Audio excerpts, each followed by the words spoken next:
She was Amelia Justinia, the hero who snatched Isla from the Devil King's gnarled hands. The hero glorified as the hero savior of her native land. Why was she in Sasazuka? Yes, it is I, Amelia, and surely you must know why I am here. You couldn't be! You and Alciel, your sole remaining general, may have just barely escaped us, but I have traveled across worlds in the pursuit. If I let you escape, our world will be enveloped in darkness once again, and before that can happen, I will destroy you. Wait a second, Amelia! We can talk this out! Never, Devil King! Prepare to die! Suddenly, the hero Amelia took out a knife and lunged for Maou, slashing at the air. Maou leaped backward, dodging the blade as it zipped past his bike. The once proud Doulahan clanked to the ground, loudly protesting the unexpected rough treatment the entire way. Whoa, watch it! Enough of your cowardly evasion! Stand still and let me kill you! You've got to be kidding me. He barely avoided the wife's second swipe past Doulahan as he coursed past the pit of his stomach. Maou took a moment to collect himself. He was weaponless. The trip home from the fast food joint rarely called for any. That clearly put him on the defensive, but a sense of supreme confidence still filled Mao's mind. One look at Amelia's weapon was all he needed to know how this confrontation would end. Amelia? Begging for your life, is it? I shall never negotiate with my sworn enemy! The forcefulness of her declaration did throw him slightly, but he still managed to croak out an observation, one that had a surprising effect on his opponent. Where's your holy sword? It was enough to make her visibly gasp. You bought that knife at the 100 yen store in Sasazuka, right? I have that same one. How did you?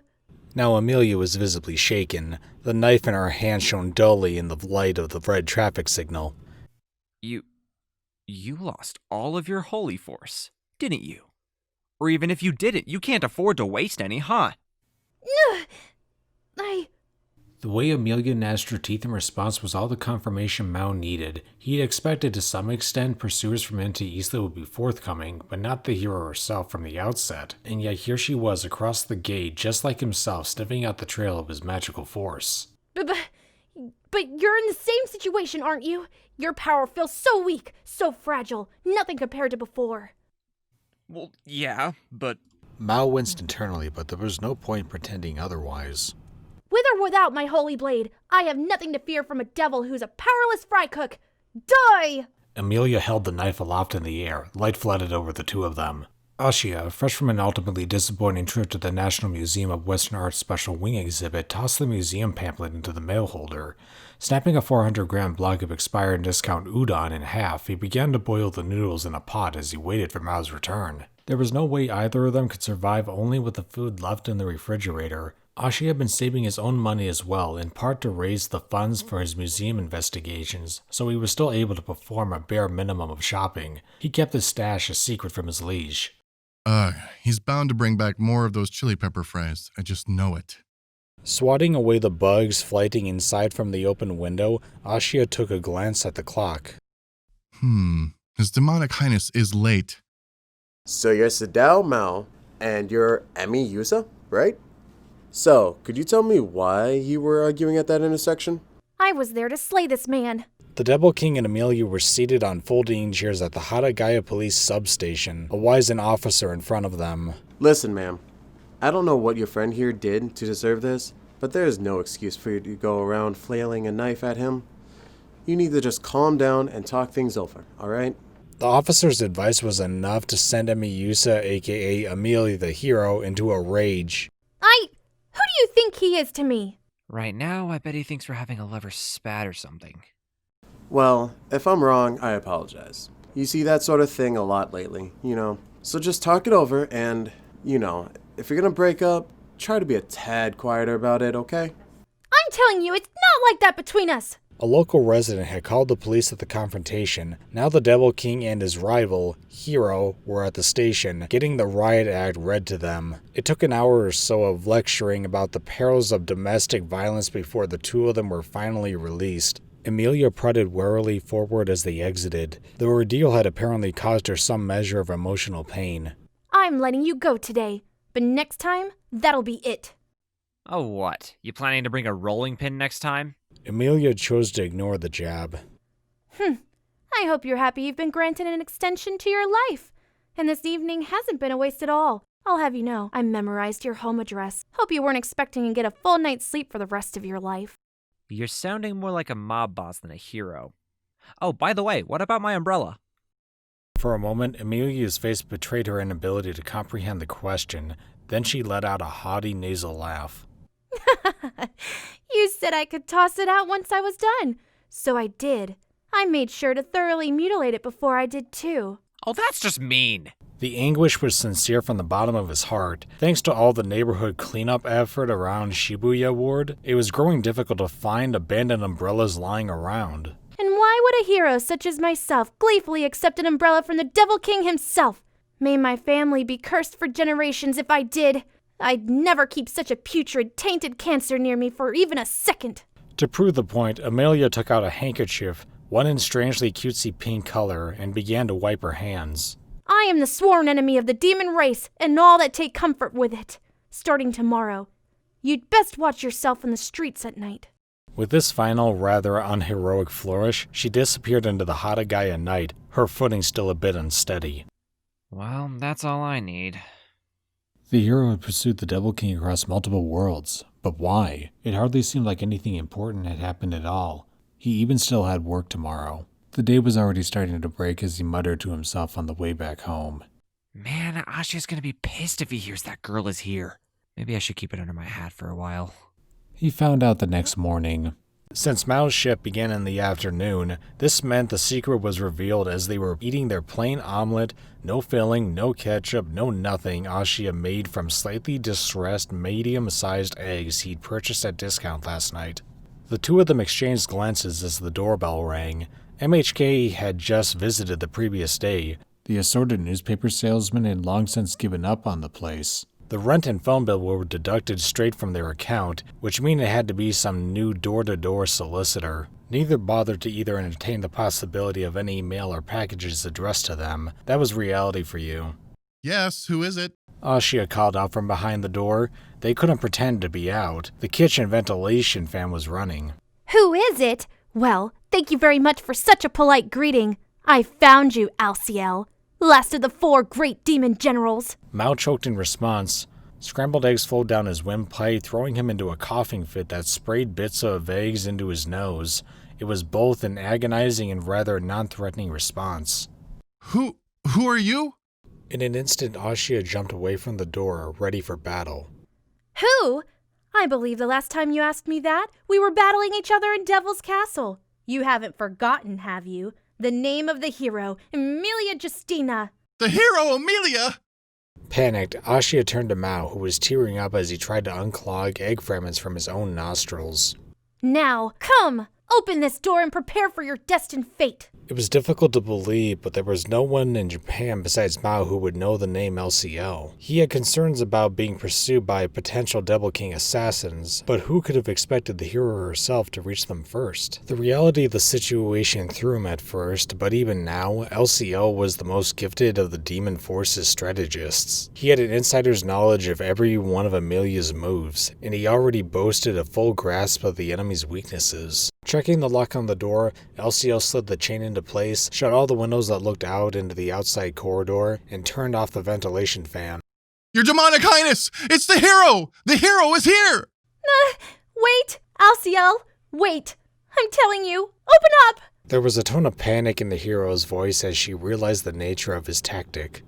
Yeah, I know, Ashiya. Hey, get me a tissue. The Devil King!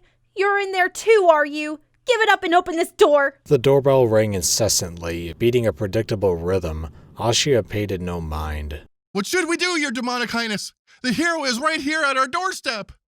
Ugh, I can't get this bit out of my nose. Yeah, we met yesterday. Sorry I didn't tell you. What? Mao's distracted remark as he passed a nostril shot was enough to stun Ashiya into silence. She attacked me over at that intersection on the way from work. Then someone reported us, so we got taken in by the cops. That's why I was late last night. The most humiliating moment of my life. They thought I was the Devil King's girlfriend. They could feel the waves of anger radiating from behind the door. Ashiya's eyes shot toward it for a moment, but quickly turned back at Maou as he half-shouted his response. Why, my liege? Why did you not tell me sooner? Well, I mean, no one got hurt, so... Besides, she's kind of in the same boat we are. The same boat? Meaning? Maou inserted a probing finger into his nose to clear out any rogue egg bits remaining. She recognized me as the Devil King Satan yesterday, but she couldn't bring out her sword. That's made out of holy silver, right? The heaven-born metal that's imbued with holy power? She couldn't summon it. You know what that means?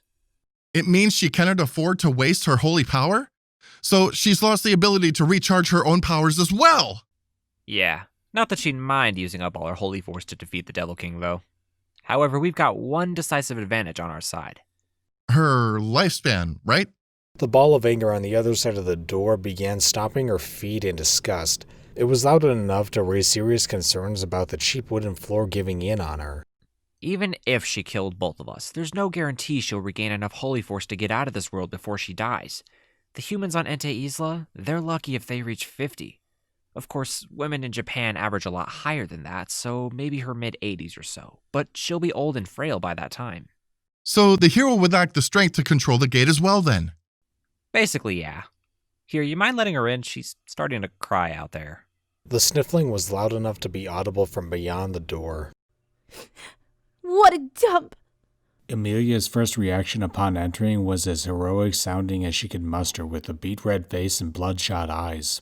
Ashiya was ready to launch into an angry response, but Maou stopped him, knowing full well she wasn't exaggerating. Hey, at least it isn't cluttered, right? We can't even afford any stuff to clutter it up with. I find it hard to believe that two men could truly bear to live here. I like my devil castles more functional than comfortable. Maou, nasal passages finally cleared, had returned to his omelet.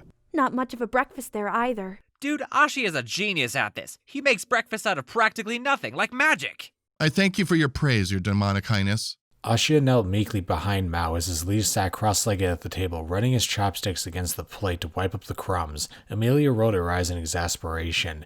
What kind of ridiculous charade was this? The Devil King and his faithful general sabering this meager slop? Are you crazy? The Devil King? Eating eggs and nothing else for breakfast? You could at least buy some bread to go with it. We're poor, all right? Is that bad? Mao's defense was sorely lacking. Yes it is! I clawed my way over to a completely different world just so I could kill these two dirty hobos? This is horrible! The sight of Maou sitting cross-legged in front of his beat-up Katatsu table enjoying breakfast in his boxers and sweat-stained running shirt finally made Amelia break down into tears. 6 tatami mats lined the floor of the apartment, bronzened over time by the rays of the sun. Against one wall, a cheap-looking 3-level protocol board shelf sitting on top of the cardboard to keep from damaging the tatami mats.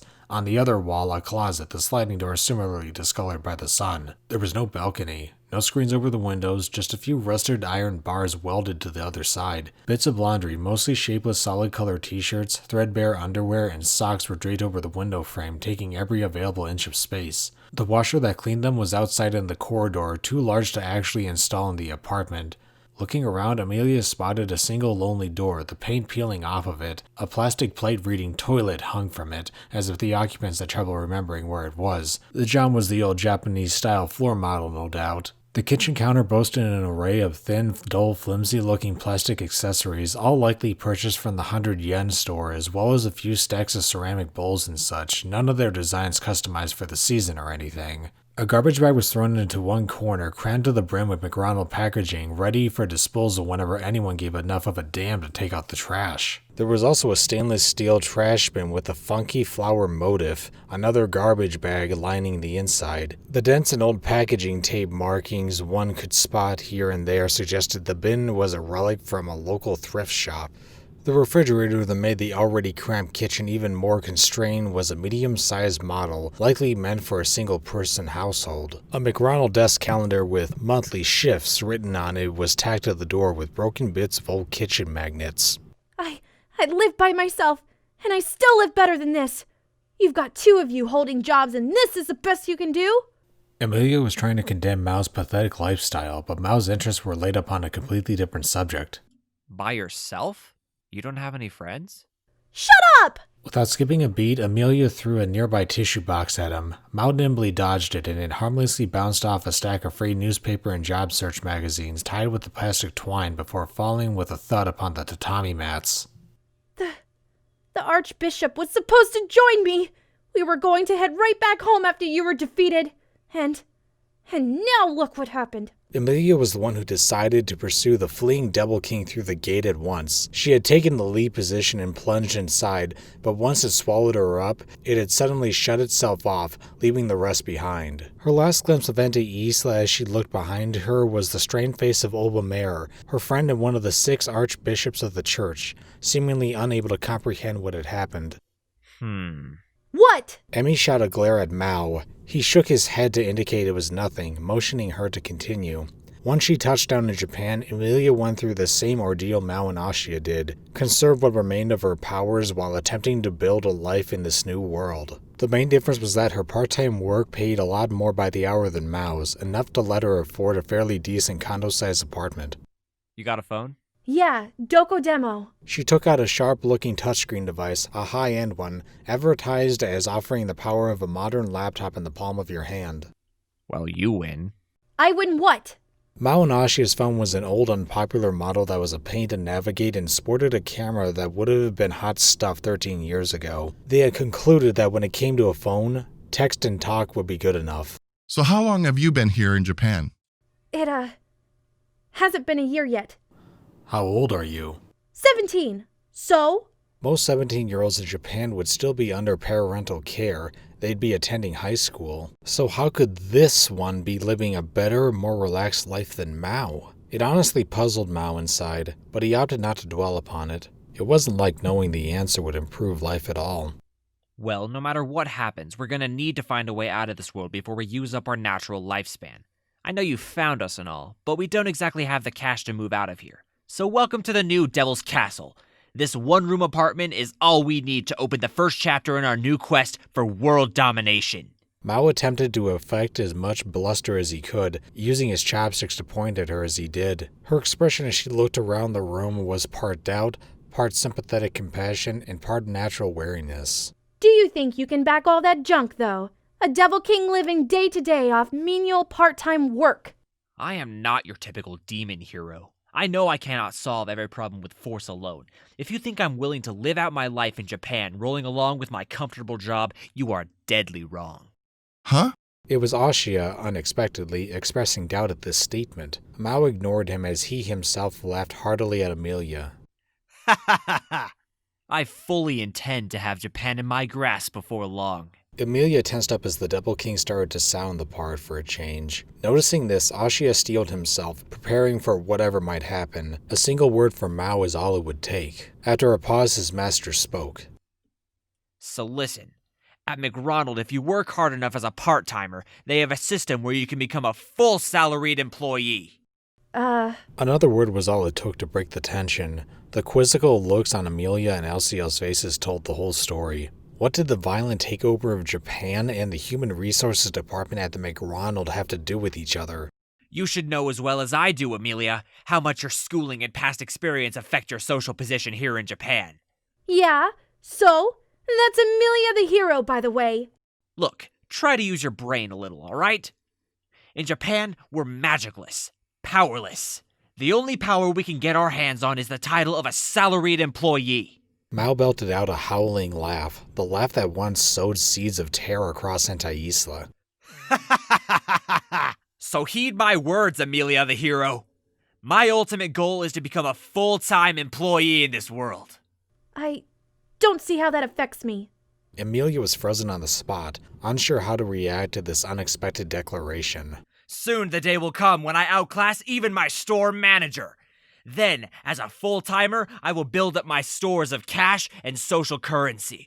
Before long, I will wield enormous powers, forcing massive armies of people in Japan to grovel before me. Then I will use this power as a weapon to invade Ente Isla once more. Well, Emilia, think you have what it takes to stop me? Ashiya could only stand to the side, unable to speak as he listened to the speech unfolding in terrifying fashion. Chopstick still in his hand, Maou stared proudly at the plainly dumbfounded Emilia. You are so stupid. After a moment, Emilia averted her eyes. Maou, noting this, puffed out his chest in glorious victory. Ha! I thought so. A mere human could never comprehend the extent of my glorious spiritual strength. If I may, Interjected Ashiya. I think she said that precisely because she comprehended it. After a sigh, Amelia continued, obviously crestfallen at this anticlimax. This is just exhausting me.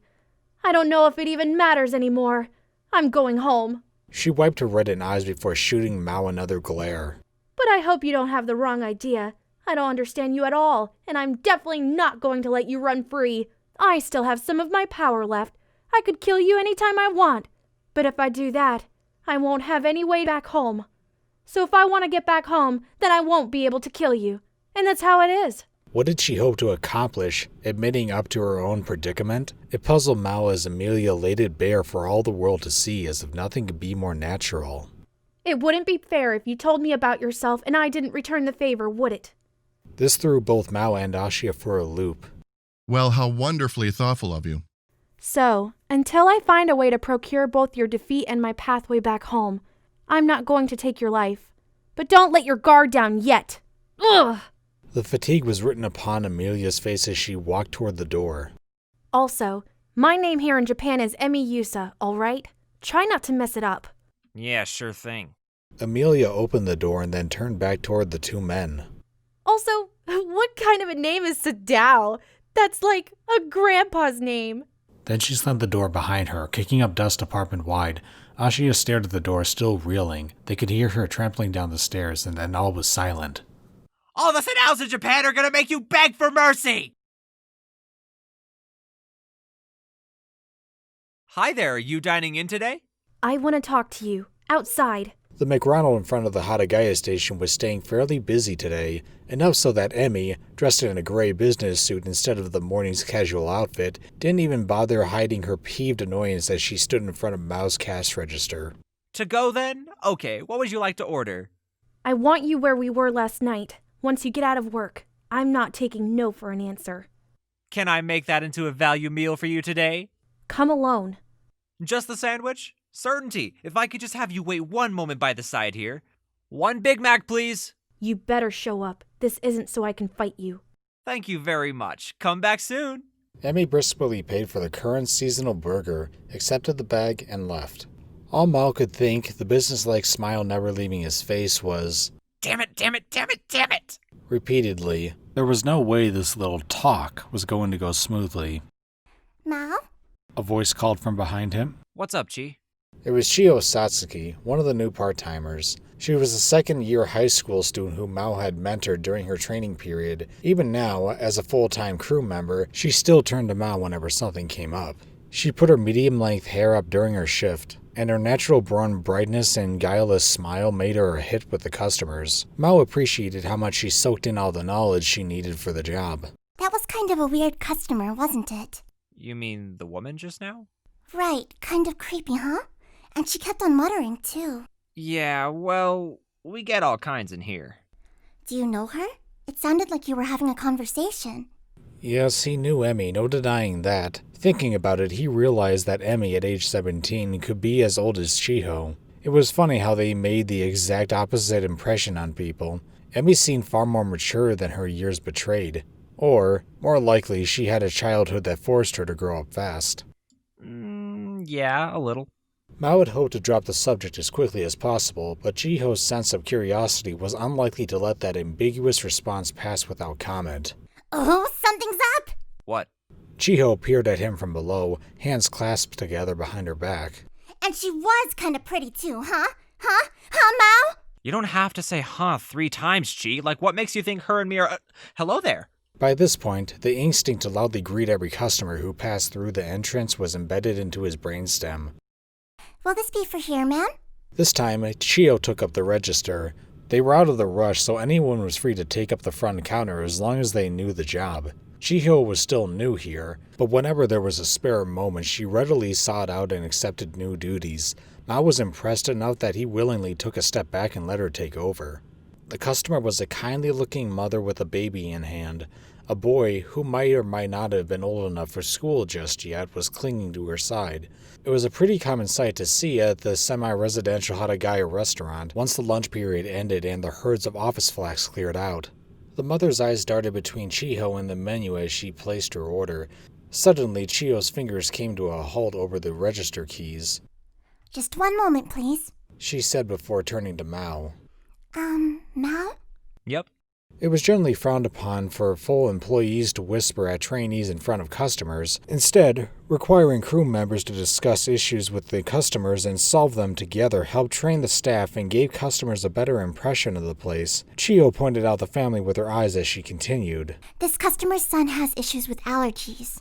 Allergies? Certainly. Do you know which types of food trigger these allergies? It was still Chiyo's duty to attend to the customer. Mao worked through her to address the customer's concerns as politely as possible. It looks like shrimp, crab, and some fruits too. Mao nodded and provided a colorful menu to the mother as he explained her options. Well, products that include shrimp are required by law to be specifically mentioned on food menus. So, as you can see here, it's used in all of our seafood products. Oh! The mother, as well as Chiho, seemed oddly impressed by this presentation.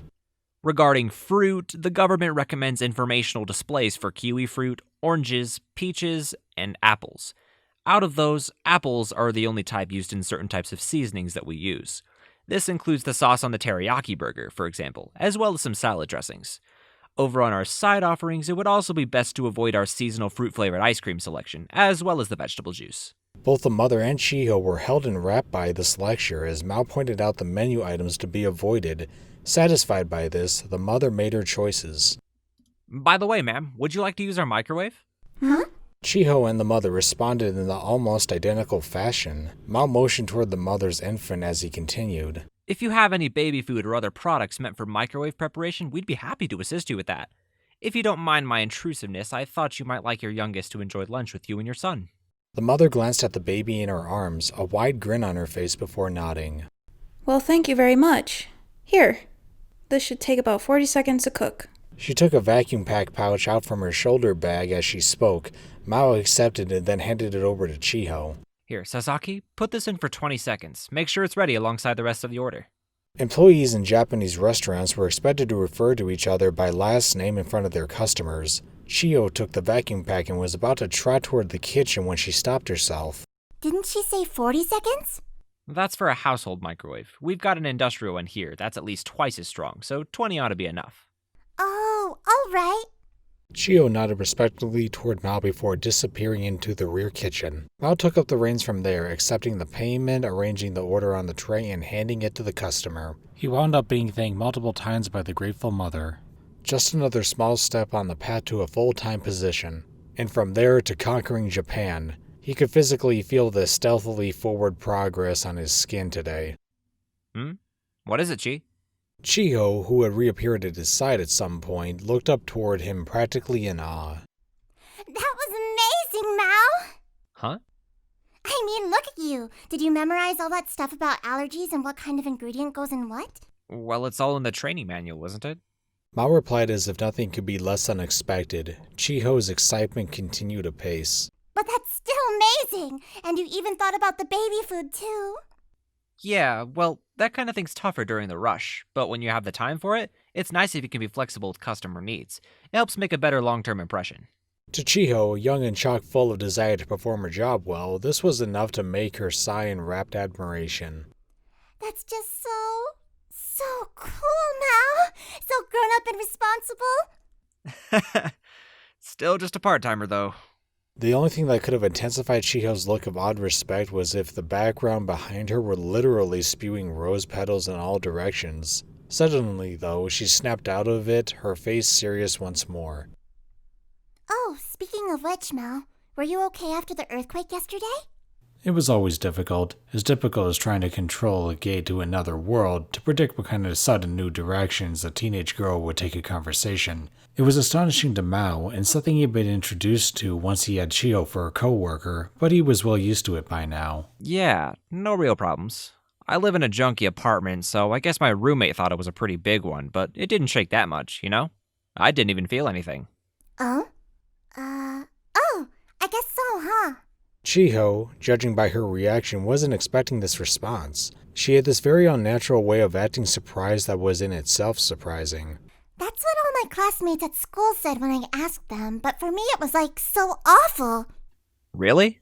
Spotting Mao's apparent interest, Chiho began to gesticulate wildly to emphasize her harrowing experience. My mom said there was this really loud noise, like something exploded, and it shook really bad, too.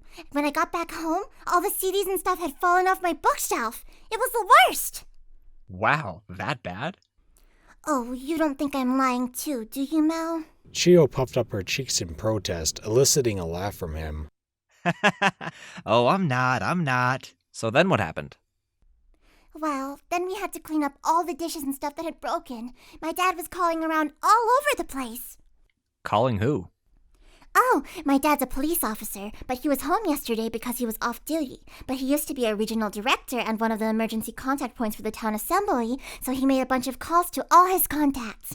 The ward's disaster management office told him that it wasn't a big earthquake at all. It was a real bummer. Huh. Mal? Hey, Mal!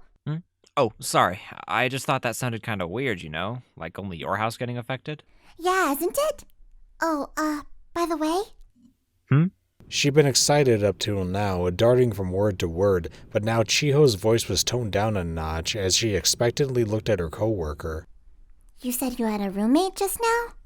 Something about her eyes made Mao want to avert his own. Yeah, an old general of mine. Friend of mine. The Living on a shoestring with my old friend. cupboard was something he had decided upon with Ashiya in advance. It had the side benefit of being almost 100% true. Mao sighed to himself. Is it your girl? He's a guy, Chi. Just the two of us, slumming it in our ancient apartment building. Oh? Oh, I see.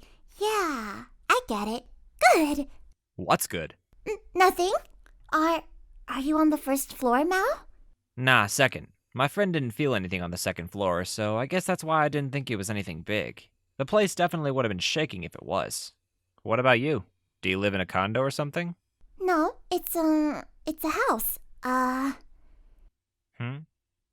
If you'd like, we could.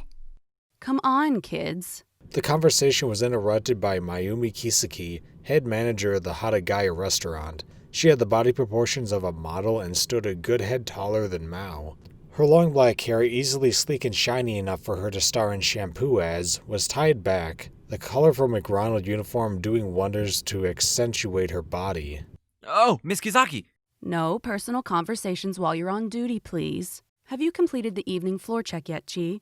Oh, I'm sorry. I'll go do it right now. Every 2 hours, someone had to go around the store to ensure everything was clean and in its proper place. Chio hurriedly took a check sheet from the shelf beneath her register and flew away from the counter. You try not to spoil Chi too much either, okay, Marco? Kisaki's eyebrows were furrowed, but Mao knew she wasn't truly angry. Unless someone from the executive office was lurking around, she preferred to keep things relaxed on the floor, referring to every employee by a nickname and refusing to let anyone call her manager. She was one of the McRonald's most well-known managers. More than a few male regulars stopped by just for a chance to chat with her, and she had appeared several times in the ads they printed on the paper placemats. Why an intelligent, attractive woman with such a perfectly shaped body was content with running a fast food joint was a mystery. The only secrets she guarded more closely were her age, height, and weight. But didn't you tell me not to be so harsh on her, Miss Kizaki? She's probably going to be the first student in a while to settle into a regular shift schedule. Just as Mal finished the sentence, they heard the sound of assorted objects falling to the ground beyond the door in the staff room next to the customer's seating where the crew stored cleaning equipment and other accessories. She must have knocked some of it over by accident. Chihiro's frantic, Sorry about that! could be heard above the noise. Well, yes, but the home office is starting to send people in unannounced to check up on things. If we let the private chat go too far, it might come back to bite us later on. Fair enough.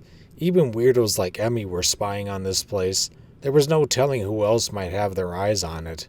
Of course, Mao had yet to see Kisaki have to apologize to anyone from the main headquarters. It seemed more like they actively tried to avoid her, in fact. Anyway, Marco, you mind doing an afternoon stat check for me? Mao tapped away at the register, printing out a receipt listing customer and sales figures for the slow afternoon period between lunch and dinner rushes. Kisaki took a glance at the receipt and nodded, apparently satisfied. Nice! We're gonna make our daily sales target easy today. Great job, people. You all get a free drink on me. Let's keep it going through the dinner rush, all right? Oh, and Marco, that was a perfect 10, how you treated that customer just now. Keep setting a good example for the new guys, okay? Besides meeting her daily sales goals and keeping things positive and upbeat with the crew, Kiseki was a woman of few motivations, hence why she was so ready to give Maou raises. Everything he did to improve his output and drive sales was exactly what she wanted to see. Maou firmly believed that suppressing her would be the first concrete step along the path toward world supremacy. Oh, by the way, did the earthquake yesterday affect you at all, Miss Kizaki? Earthquake? Was there one? That was about all the attention Kiseki paid the query as she pored over the sales figures. She had a condo somewhere nearby, but if that was her reaction, it was doubtful she felt anything at all. Nothing worth worrying about at this point, I guess. He felt a twinge of guilt about Shiho, but for now he knew his primary concern should likely be his upcoming late-night conference after work. Maou was on duty until closing time at midnight, so it would likely come at the same time as yesterday. The more he thought about it, the more he plunged his mind into a state of depression. So what did you want to talk about? Emmy, drawn up to her full height, was waiting for Maou at the darkened residential intersection. Since their last encounter, she had changed into a blouse and a trim pair of jeans. There was nothing in her hands, but there was no telling what kind of hidden weapon she might whip out and fling at him. Kiseki's free drink, McRonald's signature platinum roasted iced coffee, was safely ensconced in Mao's right hand, ready to be thrown at a moment's notice. I just wanted to ask you something. His hips were firmly planted upon the saddle of Doulahan, allowing him the option of escape if times called for it. Do you even have any intention of returning to Ente Isla? Huh? What are you talking about? Of course I do!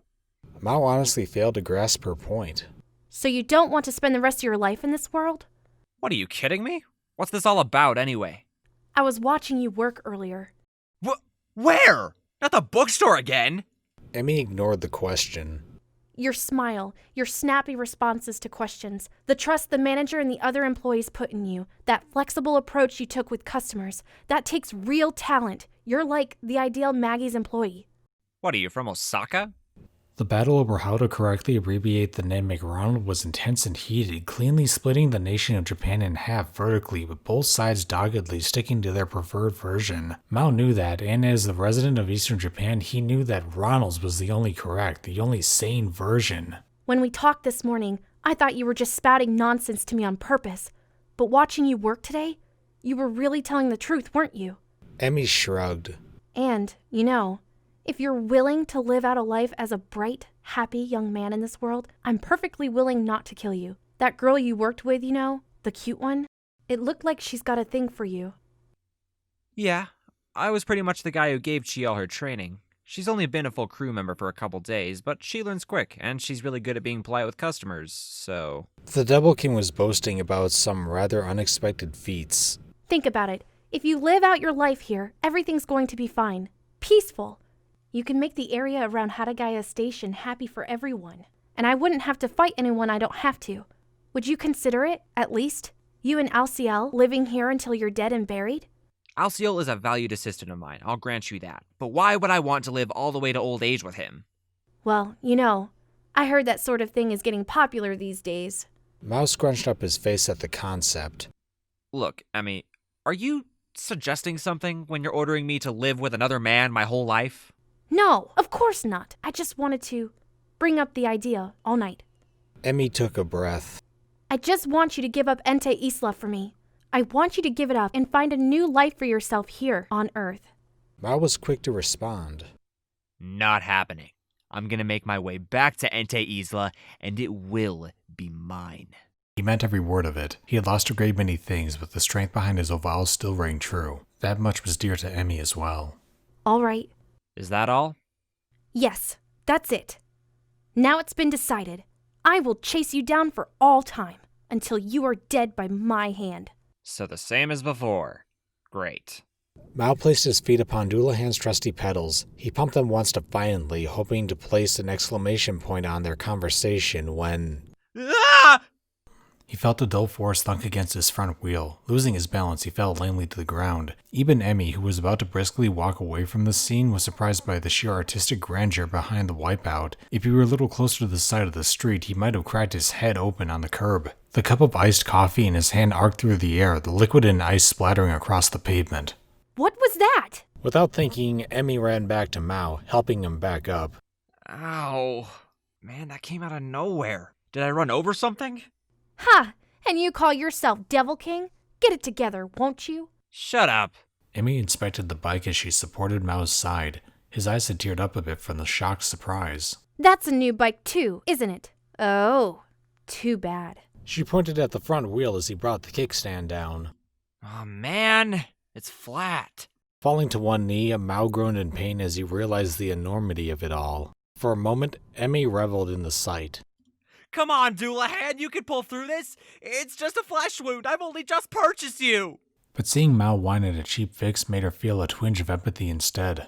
You don't have to act like that. It's just a flat. Just bring it to the bicycle shop tomorrow. It's only 1,000 yen or so to patch up the tube. Replacing a tire costs more, but... Really? Mao's hand still tightly embraced Doulahan as his head turned toward Emmy, who edged backward in response. Yeah, really. But get away from me. You're all dirty. It's disgusting. I am not disgusting. But, okay. I'll go get it fixed first thing in the morning. Thanks for the help. You're welcome.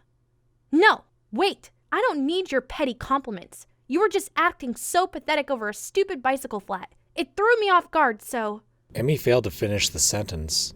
Huh? Earthquake? The ground palpably shook underneath them for a moment. Before she could check upon Maou, they heard a faint burst sound emanate from somewhere. This time the rear wheel had blown. Whoa! Just when they had a spare moment to shout, the signal light above them shattered into a million pieces. The hero and the Devil King covered their heads at the sound of shards scattering across the ground. Are we? Being shot at? They were answered by a cracking sound at their feet. Whoa, what the hell? We need to get out of here. The two of them flung themselves into a nearby alley. The sparks and bursting noises followed them. In the darkness of Sasazuka, a silent sniper had bared its fangs at the Devil King and the hero. What is going on here? Ah! Stop screaming! And stop tripping over the bollards, too! They had made their way into the Kusho Kaido Road, hiding behind the cars in a coin-operated parking lot as they evaded the sniper. No one was walking by, but the car traffic was incessant. The Shudo Expressway above them blocked off the night sky. The two of them caught their breath in front of a shuttered office building. What just happened? Emmy's voice was higher than usual. Maou was equally strained. The Devil King and the hero are together, and someone is attacking them. It's got something to do with Entei Isla. Even if it didn't, what kind of criminal shooting that kind of thing in Japan? You know how crazy strict the weapons laws are. I know.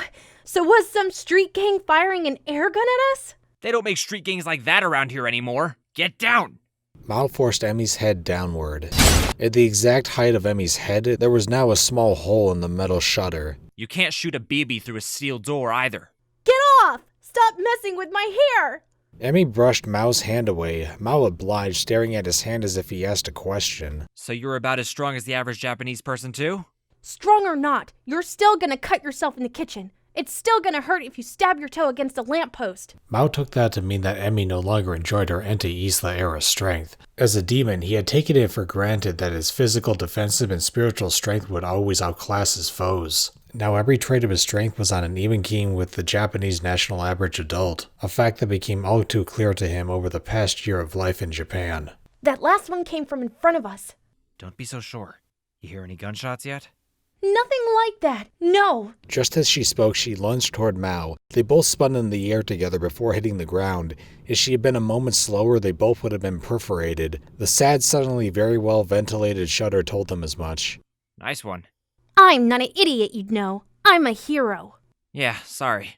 You mind getting off me? I can't dodge sniper fire like this. That's your fault for landing first. I'd be only too happy to extract myself from your putrid hide. They were being less than polite to each other, but their quarrel was another foe. Quickly, they rose to their feet and composed themselves, backs against each other as they watched their surroundings, ready for attack from any direction. Can we make it to the station? Good idea. The izakayas will still be open around Sasazuka Station. There will be a bunch of people there. It'll be risky, but it's up to whoever's shooting us to react. Can you run? Better than you can. You had it easy all the time with that bike. Okay. Go! Could the sniper keep up with the two of them running?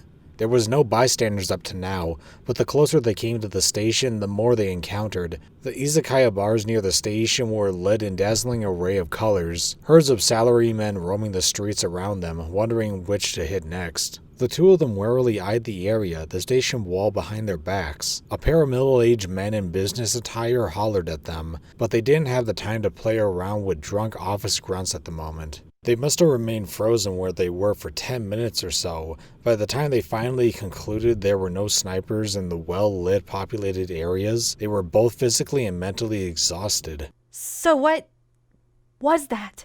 Emmy heaved a sigh of relief, brushing the sweat-heavy hair off her brow as she asked no one in particular. Maou struggled to catch his breath as he responded. I don't know, but that wasn't just some random sniper. Those were bolts of magic energy. Magic? Emmy's eyes opened wide. That shot aimed at your head near the building? It came from the angle we ran in from. It had to change direction to aim for us, that much I'm sure of. You mean? Whoever's behind it, he's got a lot of power behind him. That, and he knows who both of us really are. Both of us? There's someone like that here, besides Alciel? Guess so. Don't know who, though. I didn't even feel anyone else nearby. Maou stretched his body. The tension had finally started to drain away. Man, look at all this trouble you've gotten me into. Emmy fired back at Mao's accusatory tone. Me? You think this is my fault? This wouldn't have happened if you chose a more normal time and place, would it? I chose that because that's when you get off work. Morning would have been just fine. Better even. I work in the morning and the afternoon. Not my problem. Hey, where are you going? Emmy stopped Maou as he attempted to walk off, a hangdog look on his face. Home. You're leaving by yourself? Well, yeah. You should go home too. I'm sure it's nearby if this is where you're hanging out all the time. Later. Hey! Maou set off, leaving Emmy's frantic shouting to dissolve into the background murmur of the Sasazuka night. He hated to abandon his bike so soon after purchasing it, but there might be more attackers stationed nearby. His faithful Doulahan would have to wait for morning to be reunited with its master. He hadn't mentioned it to Emmy just now, but this attack had kindled a small sense of hope within Mao's mind. The fact that their enemy had the freedom to wield magical force to a certain extent was an immense discovery.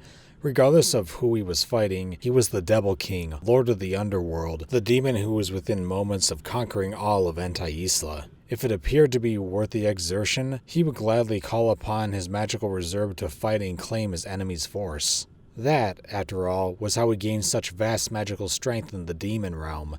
Tomorrow was his regular day off. He was ready to scour the neighborhood for clues. There was a spring in his step as he dwelled on it, walking briskly through the dark residential neighborhood toward his apartment.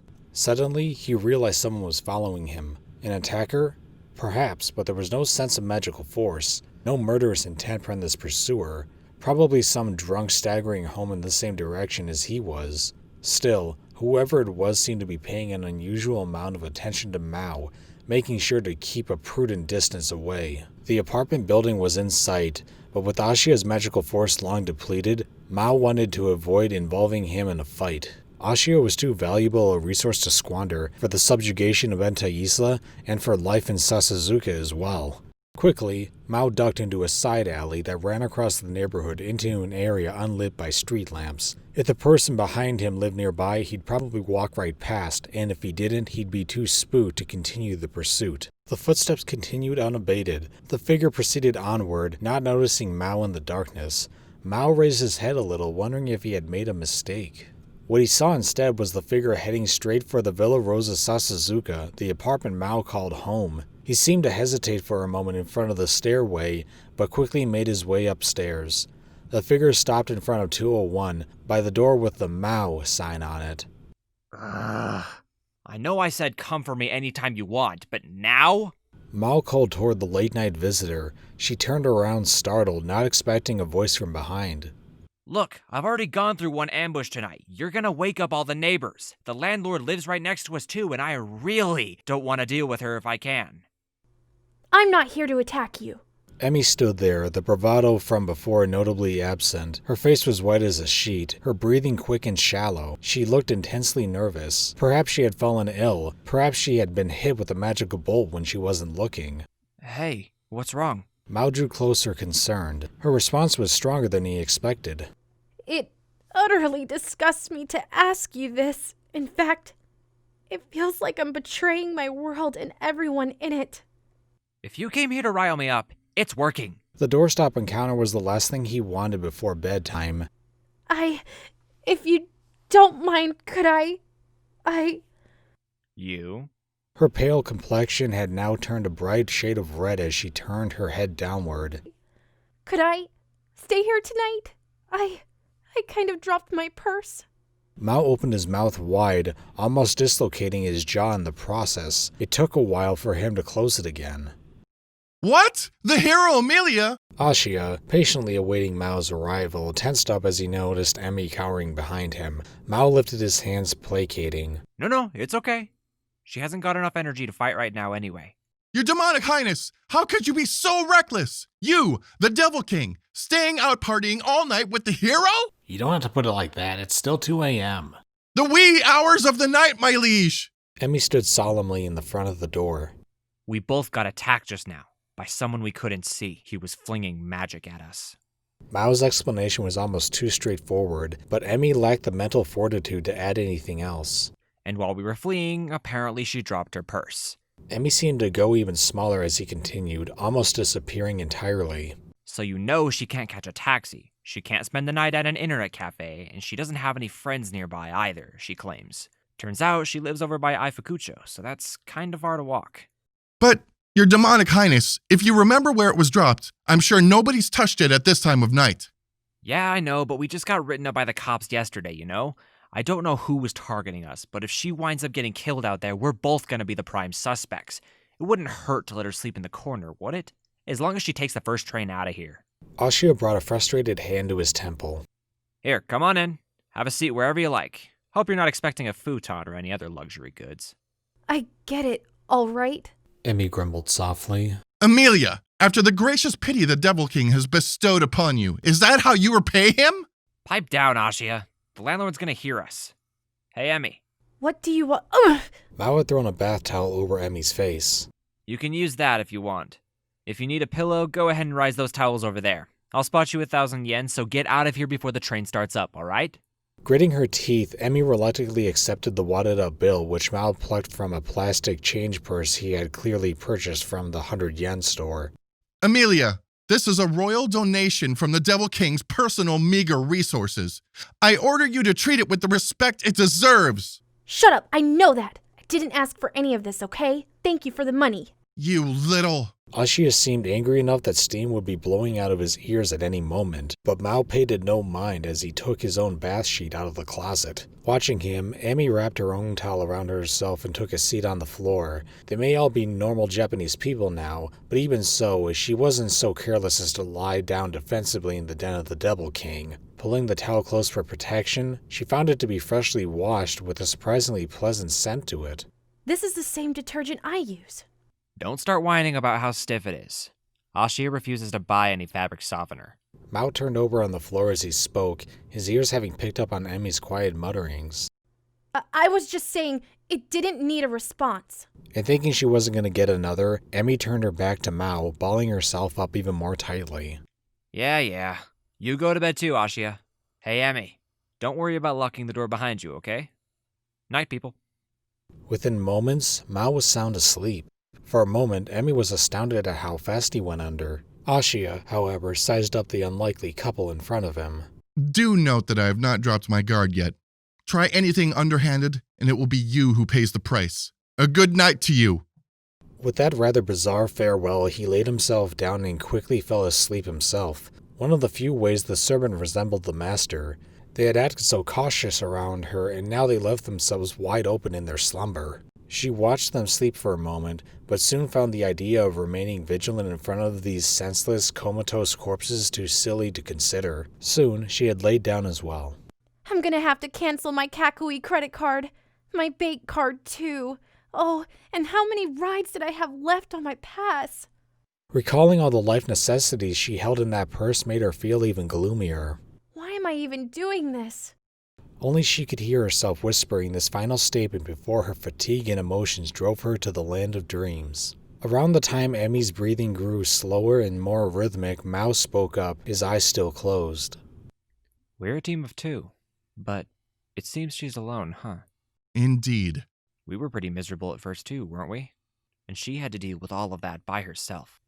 You think about it that way. I'm not going to be her friend, no, but I do feel bad for her. You've grown complacent, your demonic highness. Just for the moment, Ashiya. I made her promise not to hang around me any further. Well, so be it then. Exactly. So, huh? From the corner of his eye, Maou noticed something glinting in the air. What is it? We got a text. Maou scooped the phone up from where it was last tossed on the floor. The screen showed 2 new messages. Huh. One's from Chi. Hey, stop looking! Maou wriggled away from Ashiya, who was also trying to peer into the screen. The other one's from an unknown number. Weird. It was from an unregistered source, a mail address that seemed to be a random mishmash of letters and numbers. Either spam or the wrong number, Maou figured, at first. Your demonic highness? Ashiya was moved to speak as he watched Mao's eyes suddenly grow pointed, serious. Hey, Ashiya. This is kinda nuts, isn't it? I got pretty much the same text at the same time from someone I know and someone I don't. The text from Chiho and the unknown senders seemed almost to dovetail with each other. The earthquakes will continue. Be careful. Maou, there's going to be another earthquake. What should I do?